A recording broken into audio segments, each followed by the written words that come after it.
Greetings, joyful viewers, and welcome to this week's edition of Healthy Living, the first in a two-part series featuring the nutrition and wellness advice of Dr. Steve Blake, a vegan naturopath, herbalist, neuromuscular therapist, and doctor of holistic health. Dr. Blake is the author of the books Vitamins and Minerals Demystified, Healing Medicine, and Understanding Dietary Fats and Oils, the creator of health-related software such as Diet Doctor, a nutritional analysis program, and Herb Doctors, an electronic compilation of herbal remedies for various health conditions, as well as the founder of the College of World Health in Maui, Hawaii, USA. He encourages a natural approach to health with a plant-based diet as its cornerstone.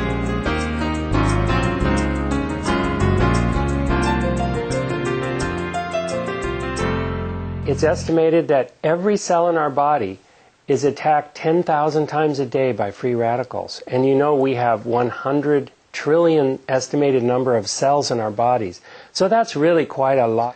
Luckily, our bodies have two different types of defenses against free radicals.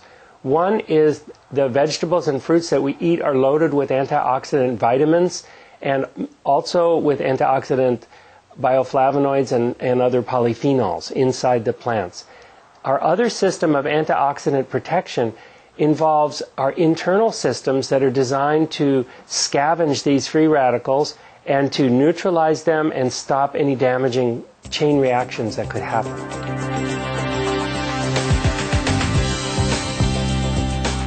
Many of us have heard that free radicals, or atoms and molecules with unpaired electrons that can cause cell damage, are related to the aging process. Dr. Blake says free radicals are also connected to heart disease and stroke, which according to the World Health Organization are the leading causes of death worldwide. Free radicals do cause heart disease and stroke most directly. Heart disease and stroke, as you know, are caused by atherosclerosis, the clogging of the arteries. And this, at the beginning stage, can happen from ages 2 to 8 years old, when the sides of the arteries are initially damaged and form fatty streaks. This process continues throughout life, and as we become older, we become more susceptible to the end product of atherosclerosis, which is either a heart attack or a stroke. Now, when we want to circulate cholesterol in the bloodstream, which is very useful for our bodies, for instance, we make steroid hormones like testosterone out of this. When our liver wants to package this cholesterol for circulation in the blood, our liver puts on antioxidant protection in the form of vitamin E.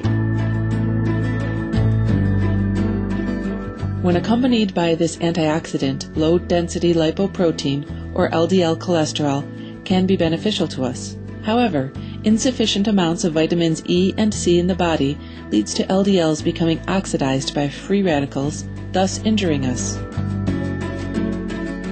LDL will stick to and damage the inside of our arteries, leading to this atherosclerosis, which leads to heart attack and stroke. And for this purpose, lots of fresh fruits and vegetables are very good to take every day. In their raw form is always best.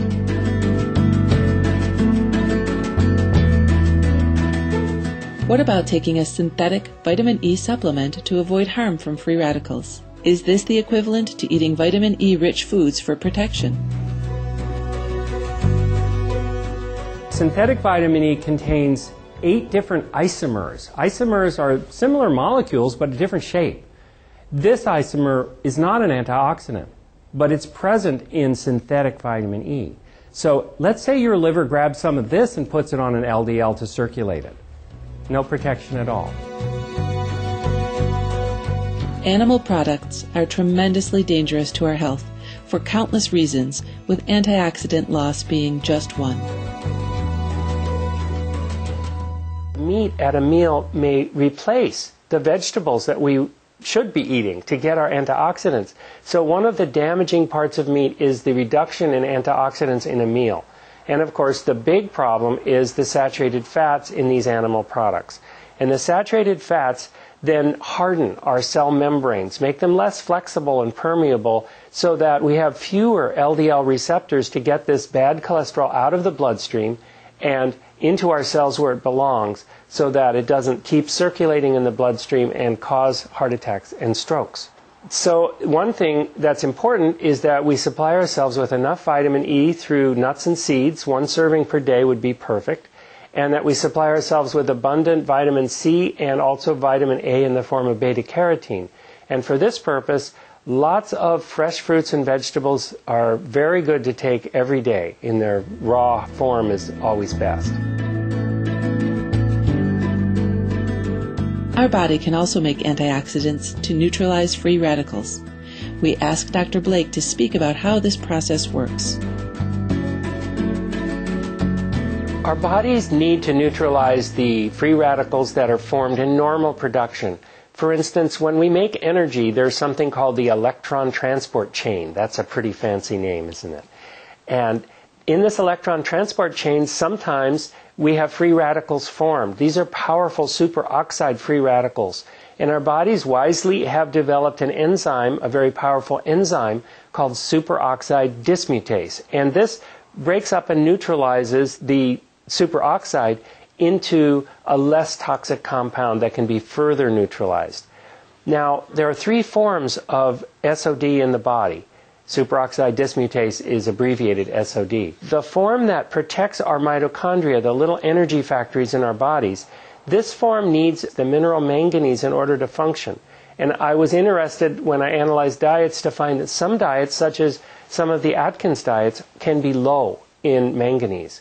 This is very dangerous because this would allow free radicals to damage our energy-producing cells, and that could leave you fat, tired, and hungry. Now, there are 2 other very important nutrients. Zinc is one of them, and copper is another. These minerals are cofactors in the other 2 types of superoxide dismutase that protect, for instance, the bloodstream and also the lungs. So these are the minerals that we need to have in order to make superoxide dismutase: manganese, zinc, and copper. When SOD neutralizes a superoxide free radical, it then becomes hydrogen peroxide. And hydrogen peroxide is also a dangerous free radical. So hydrogen peroxide needs to be further degraded. Now this one is degraded with glutathione peroxidase, an enzyme that needs selenium. Now, whole brown sesame seeds are an excellent source of selenium. Most nuts and seeds are good sources of all of these necessary minerals. So the glutathione peroxidase then neutralizes the free radical into water, which is certainly not dangerous at all.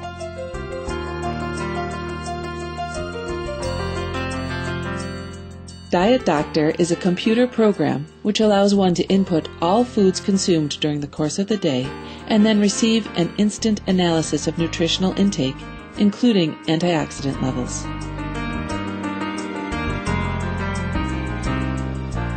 Yes, I have developed over many years a software program that analyzes diets. And I use that to check the antioxidant status of the diets of different people. And one way to do this is to look at standard diets like the Zone diet or the Atkins diet or the Mediterranean diet and see how much antioxidant vitamins and minerals are taken in with these diets. So I found, for instance, that the standard American diet has very low antioxidants. In general, vitamin E is quite low and vitamin C and beta-carotene are too low. But the diets that really look good for antioxidants were the vegan diets, especially the whole food vegan diet and the raw food vegan diet. These diets seem to be abundant in antioxidants, and perhaps this is why they're so useful in helping people recover from both heart disease and from cancer. It's that they provide the antioxidants that our bodies need to quench all the free radicals and in a timely manner so that damage doesn't result. There are many doctors who use a very low-fat vegan diet to especially cure heart disease. And this is an excellent idea. But these diets, while abundant in beta-carotene and vitamin C, seem to be consistently low in vitamin E. This is a concern, and of course they're low in vitamin E because they have very few oils, and vitamin E is found in oils. Now, to correct this, one could add just a few nuts and seeds to these diets, and then they would look a lot better on the vitamin E status.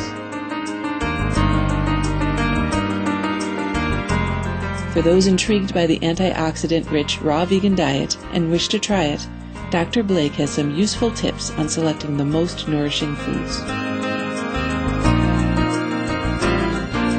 Most raw food vegan diets are excellent in all of the vitamins except for B12, which is missing and needs to be taken, I think, by everyone, whether they're raw food, vegan, American, or any nationality or food type. Outside of B12, most of the vitamins are very well covered in the raw food vegan diet. Minerals, too, are well covered with the possible exception of calcium. It may be necessary to take extra food with extra calcium. Beans are a very good source of calcium. Now, it's hard for a raw food vegan to get enough calcium out of beans because the dried beans need cooking or soaking and sprouting. So I recommend that raw food vegans go ahead and sprout beans and have sprouted beans at least once a day. Now, protein is usually not a problem. I've found that raw food diets provide abundant protein. Now, in a raw food vegan diet, the fats, while high, running maybe 40 or 45% of the calories, don't have very many saturated fats. The saturated fats generally run more like 7% of the calories, which is excellent. This is a very good amount that will keep away heart disease and strokes. If the person is a woman under 50, or perhaps any of the children or pregnant women need extra iron, that needs to be supplied. That can be supplied from the diet, but the best way would be to analyze the diet occasionally and see if you're getting enough. And then if you're a little low on one thing or another, raise it up by eating a little more of the foods that contain that.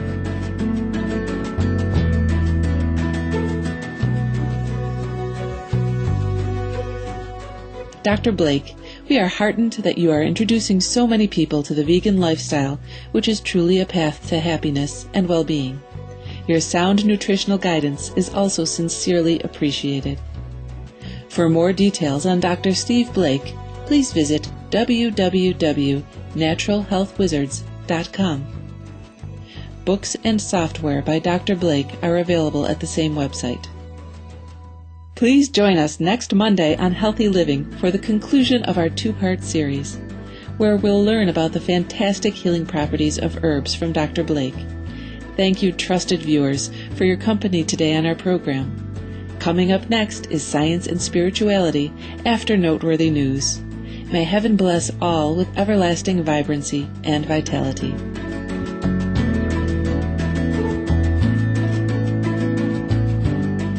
For more details, please visit www.suprememastertv.com/HL.